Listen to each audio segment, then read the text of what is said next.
मुझे याद है कि डिलीवरी टाइम मेरे को बोला था कि नई बाइक खरीद ली है। लोन के प्रोसेस के भी बारे में मैं बात करूंगा कि मेरा एक्सपीरियंस कैसा था। इस वीडियो में मैं राइड करने वाला हूँ डिलीवरी लेने के बाद मेरे घर तक, तो वो भी आप इस वीडियो में देख सकते हैं। डिलीवरी लेते लेते टाइम ही लग गया था, आप वीडियो में देख लेना। मोबाइल कैसे कनेक्ट करते हो और मैप्स कैसे कनेक्ट करते हो। पहले ट्रैफिक से निकाल ले दो। से 8 लीटर का पेट्रोल डलवाया, लगभग 1000 का पड़ा मेरे को अभी यहाँ पे। सेम ही लग रहा है मेरे को हीटिंग का, मतलब उसके बारे में फ़िलहाल तो मेरा ओपिनियन सेम ही है। हेडलाइट तो चालू है चालू है, लेकिन शायद चालू क्वालिटी का भी है, क्योंकि कुछ फील ही नहीं हो रहा है कि हेडलाइट ऑन है ऑफ है। आप देख सकते हैं। तो काफ़ी सारे वीडियोज़ अभी आने वाले हैं। ऑलरेडी जो प्लान है मैंने करके रखे हैं, जिसमें इंक्लूडेड है फर्स्ट।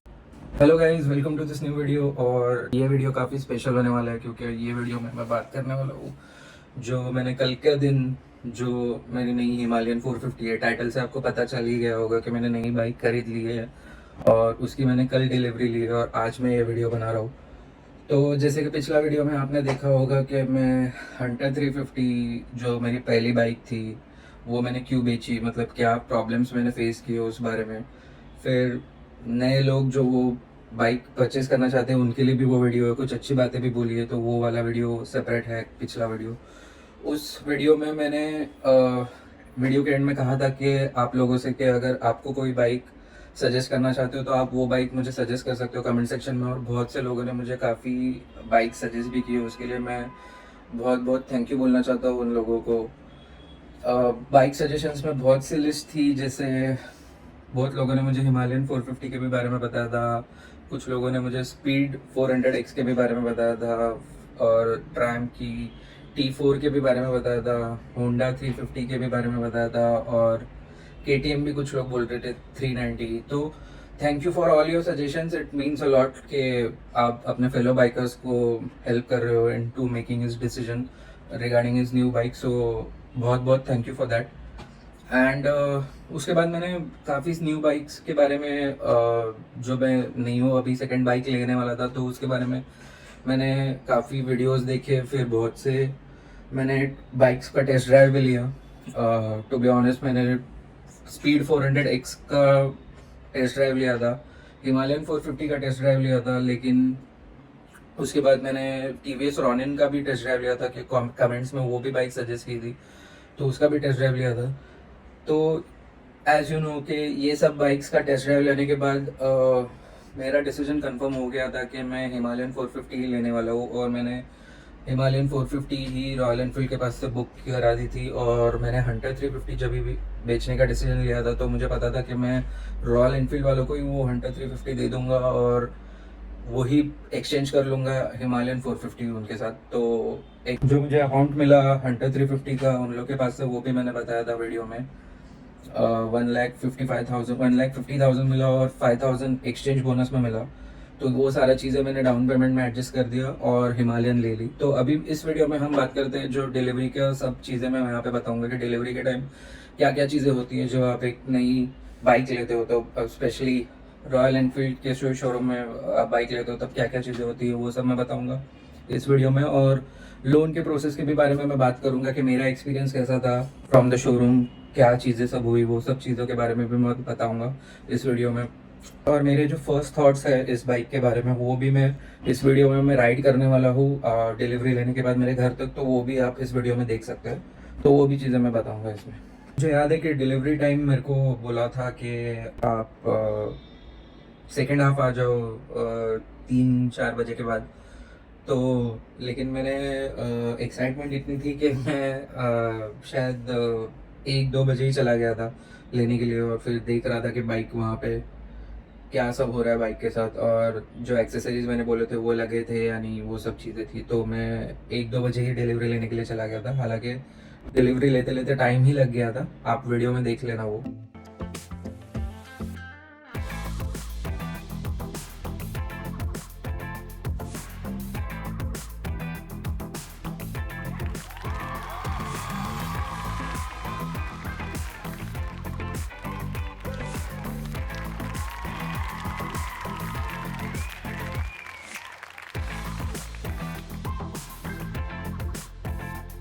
ओके, तो बात करते हैं लोन अप्रूवल के बारे में। अभी 2025 में तो मतलब अगर आपका सिबिल अच्छा है तो लोन प्रोसेस के लिए ज़्यादा टाइम लगता नहीं है। बस आपको डिजी लॉकर में आपके सारे केवाईसी वाले डॉक्यूमेंट्स अपडेटेड रखने पड़ते हैं। उसके बाद तुरंत मेरा लोन अप्रूवल 5 मिनट में 10 मिनट में आ गया था। ऑनलाइन ही लोन डॉक्यूमेंट्स मैंने सिग्नेचर के थ्रू करा दिए थे, तो वो सब हो गया था। तो वो सब उसने मुझे एक्सप्लेन किया बाइक के नेविगेशन सिस्टम और उस सब के बारे में, और मोबाइल कैसे कनेक्ट करते हैं और मैप्स कैसे कनेक्ट करते हैं, और वो सब चीज़ें, बेसिक चीज़ों के बारे में एक्सप्लेनेशन हो गई। फिर उसके बाद मैं रेडी था बाइक लेकर जाने के लिए। और फिर आगे का सब चीज़ें हैं जो वहाँ पे जो शोरूम में जो प्रोसेस होता है, कौन सा डॉक्यूमेंट्स पे सिग्नेचर और ये सब होता है, तो वो मैं आपको अभी बाइक पे चलते चलते बताऊँगा।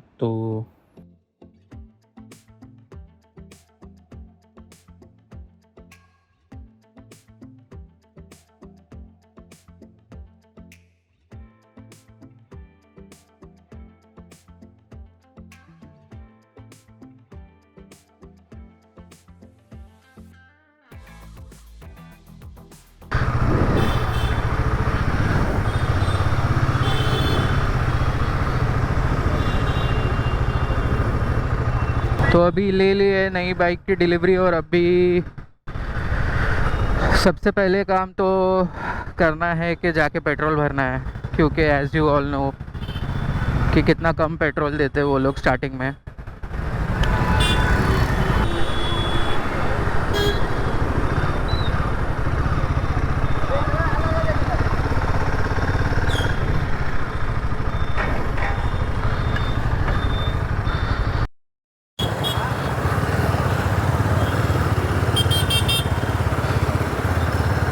पेट्रोल डाल के हो गया अभी।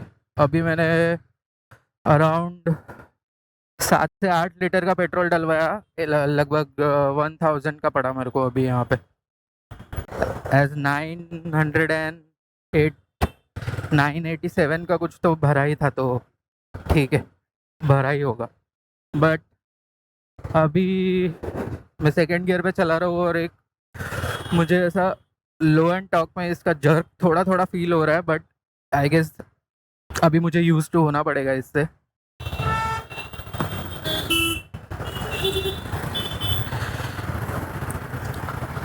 भाई लेकिन ये खड्डों पे इसके सस्पेंशन क्या काम करते हैं यार, बेस्ट है।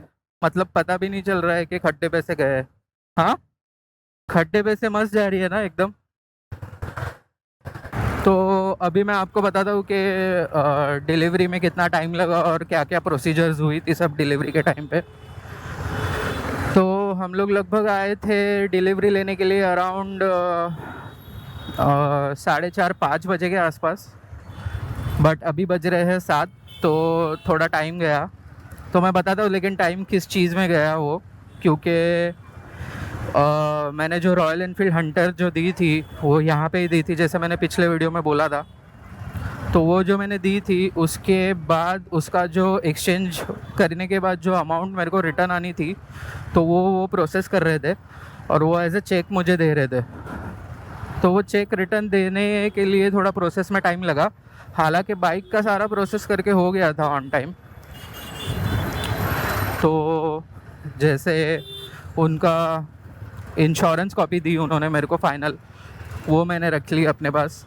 और फिर उसके बाद मैंने उन्होंने जो उनका रॉयल एनफील्ड शोरूम का एक फॉर्म होता है वो फिलअप करना होता है बेसिकली, कि हम आपको आज डिलीवरी दे रहे हो। तो वो एक फॉर्म होता है, तो वो फिलअप किया और वो मैंने दिया।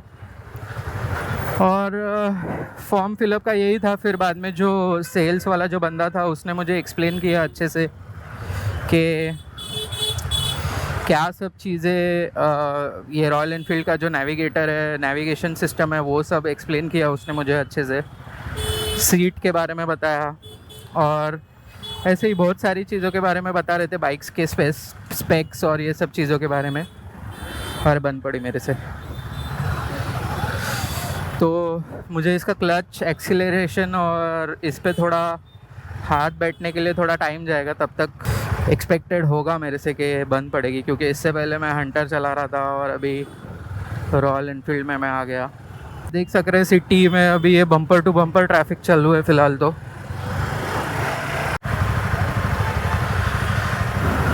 तो अभी देख सकते हैं अराउंड 14 किलोमीटर्स गाड़ी चलाई है मैंने। शोरूम से जब ली थी तभी 9 किलोमीटर्स थे, तो इतने किलोमीटर्स हो गए अभी। तो अराउंड 15 मिनट गाड़ी चलाई मैंने।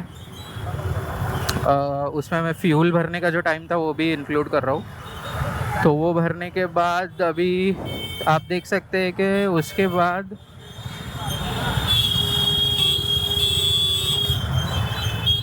पहले ट्रैफिक से निकाल लेता हूँ। बम्पर टू बम्पर ट्रैफिक है अभी फ़िलहाल के टाइम पे। आज शाम का टाइम है बराबर से, तो आप देख सकते हैं बम्पर टू बम्पर ट्रैफिक चालू है।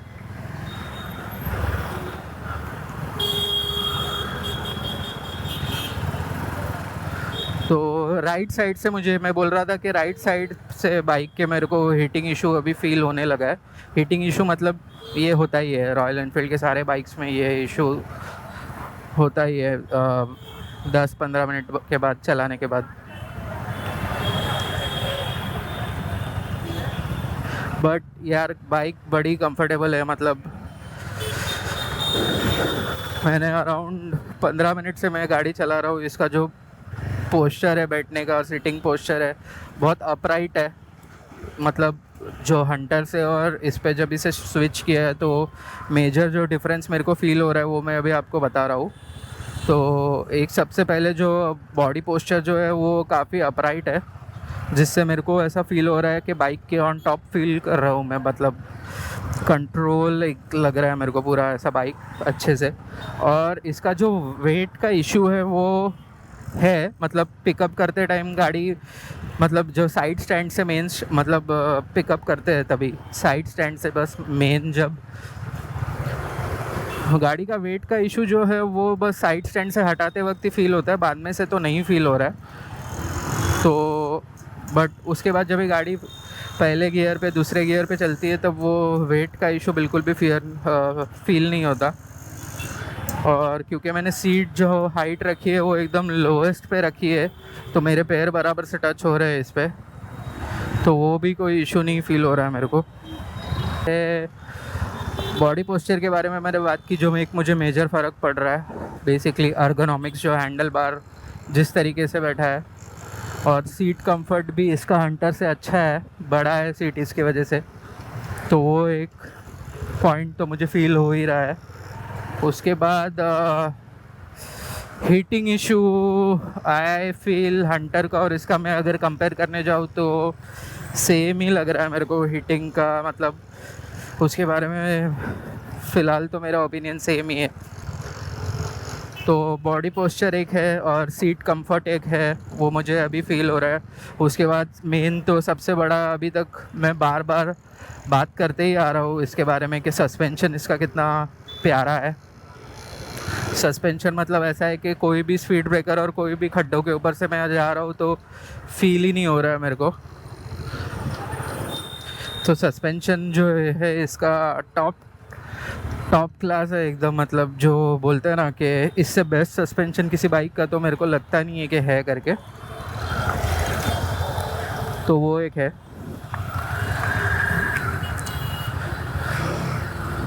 फिर ओके, बाइक मेरे पास से आपने देखा रहेगा कि बहुत बार बंद गिर रही है। मैं यूज़ टू नहीं हो रहा हूँ अभी फ़िलहाल, तो जितना मैं रेव कर रहा हूँ और क्लच जितना जल्दी छोड़ रहा हूँ तो उस हिसाब से बाइक बार बार बंद हो रही है। बट ठीक है, यूज़ टू होने के लिए टाइम लगेगा। वाइफ बोल रही है कि वाइफ पीछे बैठी है मेरे, तो वो बोल रही है कि बार बार बाइक बंद क्यों गिर रही है करके। मैं बोला अरे मेरा प्रॉब्लम है करके, ये बाइक का प्रॉब्लम नहीं है।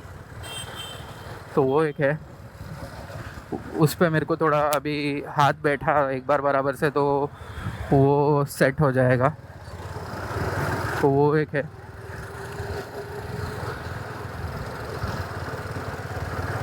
कह रहा था बाइक ली थी तभी शोरूम से निकाली थी तभी 9 किलोमीटर हुए थे, अभी 17 किलोमीटर चलाई है।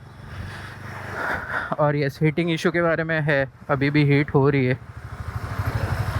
रेडिएटर इसका चालू हुआ है या नहीं अभी तक, मुझे हेलमेट पहना हुआ है तो एक आवाज़ नहीं फील हो रहा है मेरे को,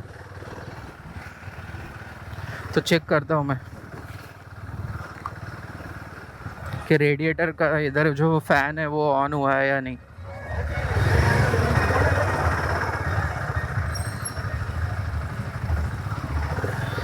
ये देखो बड़े बड़े स्पीड ब्रेकर्स है, बड़े बड़े। मैं याद है जब इसकी टेस्ट ड्राइव लेने के लिए हंटर से आया था मैं, तभी हंटर घिसी थी, इन्हीं स्पीड ब्रेकरों पे घिसी थी। ये एक और आया है।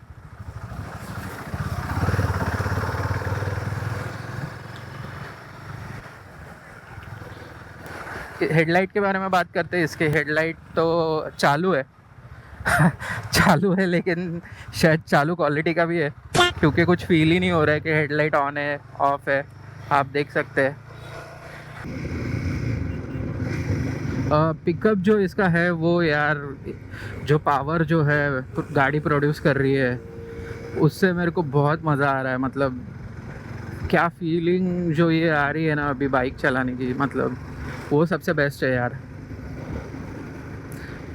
हंटर से हिमालयन पे स्विच हो गए तो पावर का जो फील है वो काफ़ी आपको फील होने लगता है, इंजन का जो है वो।